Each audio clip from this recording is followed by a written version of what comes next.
Colin, thanks for agreeing to do this with us, mate. Tell us all about your life, your ups and downs, where you've been in life, your travels, experiences, stuff like that. So, tell Col. Sit back and relax. It's going to be a long one, this, I think. Currently 48 years of age, been through quite a bit in my life. Grew up in Broad Green, most of the time. I lived down the Raleigh. Went to Broad Green School, went to a little school, primary school, Malvern, not many people know of it. So I lived there all my life until I initially got married and moved up to Huyton. Been forever home since. And then, but my journey was a couple of pains in my body. Woke up the next morning, just 17 years of age, literally paralysed, couldn't move, bedridden. Christ knows what it was. Ended up in hospital about 3.5 months. No one knew what it was. Tested for cancer, leukemia. Just literally could not move with pains, temperatures off the charts. After many tests and observations, they come to me one night and said, "You've got Still's disease." Right, what's that? Well, I think all the family were overjoyed because it was like a form of arthritis. So put me on steroids. Really high dose of steroids at the time. Constant pain. How did that affect you, like, growing up? Sort of like for like you, because you're only like getting into your early youth, and you're reading or certain late teens. It was hard because I'd be in bed at 6 o'clock of a night. I couldn't move, so you're all your mates, and to be fair, the lads and the girls who hung around with at that age, they all stuck by me. They're always coming to see you, but in the back of your mind, you're thinking, they're going to O5, they're going to the States, and I didn't have those opportunities. I missed many years of doing that. You're still friends with most of them now? Still friends with most of them, yeah. And then by the age of 21, because of all the medication I was on, I had to have 2 hip replacements back to back. So it was 3 months after each other, and that was the days where you were in hospital, laying in bed for 12 days. So, I've had a few really torrid times in your life. Obviously, divorce is a big thing, but you look back and go, what makes you who you are? You put your foundations a bit deeper. So gone through divorce, lost my dad in 2008. He was the rock. He was an absolute rock, and everyone loved him. He wasn't just a dad; it was a family friend. And I don't think it grieved, because it got to a point where going through all this, I'd say it was about 7 years ago now. It just hit me like a ton of bricks. Bit of depression kicked in. I was in work at the time, and I just was driving to Southport, and I couldn't handle it. I just wasn't suicidal or nothing, but I just wasn't in the right place.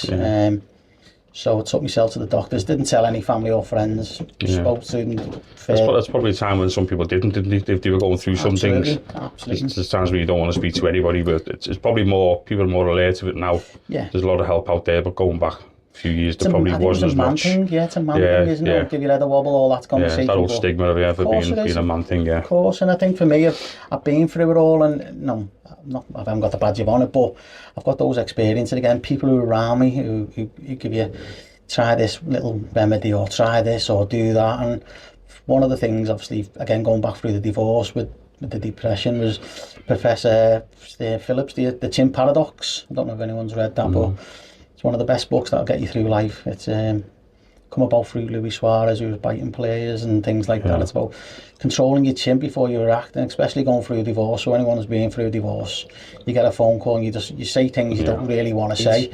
So when we obviously all that come flooding back with me losing my dad, going through a divorce, thinking, where's my life going? But I continued working all the way through, even through the younger days. I've always worked. I'm quite proud. I'm a big advocate. Look, even if you struggle, you can still do something with your life. I'm in a position now, I'm a regional manager, depot manager, doing really well for myself, which, again, every day's a struggle, but...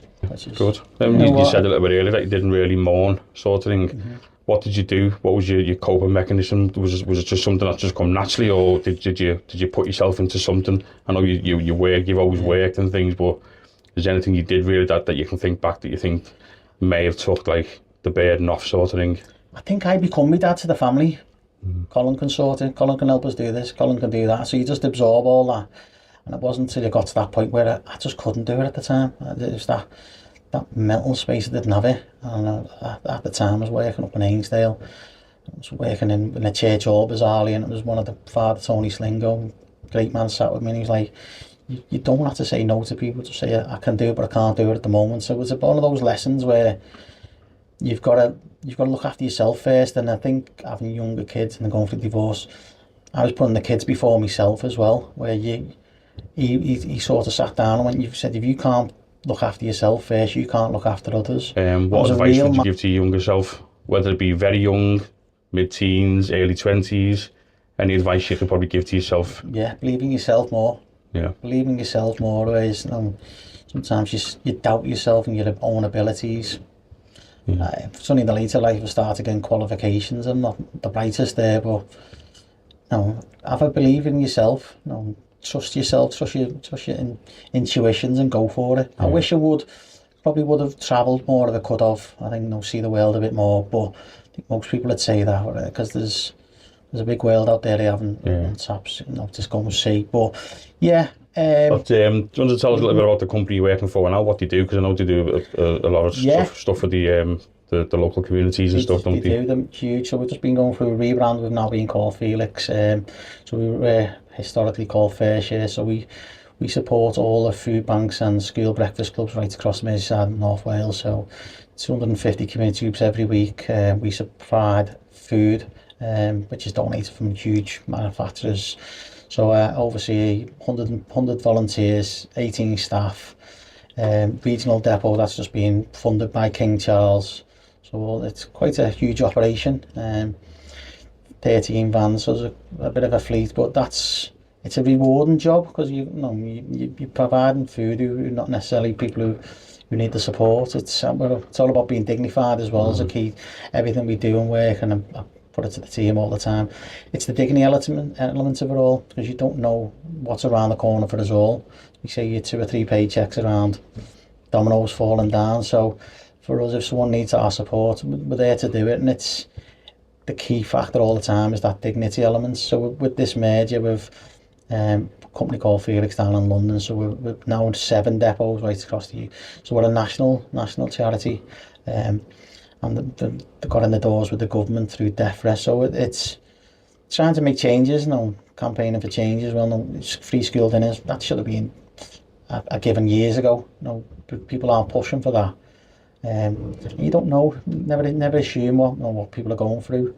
And I say food, everyone needs food. It's the fuel for everyone. So it's a job where I feel like we're doing something, making a difference to people's lives. So yeah. I'm enjoying it, really are enjoying it, and I don't know what's around the corner for me, but currently what I'm doing is you don't dread the heartbeat on a Sunday night thinking, I've got work tomorrow. It's thanks very much, Col. Thanks, Peter. Thanks for giving me your time. Appreciate it. Thank you very much. Thanks for listening to me as well. Cheers, Col. Thank you. Take care, mate. Thanks for the coffee. Yeah.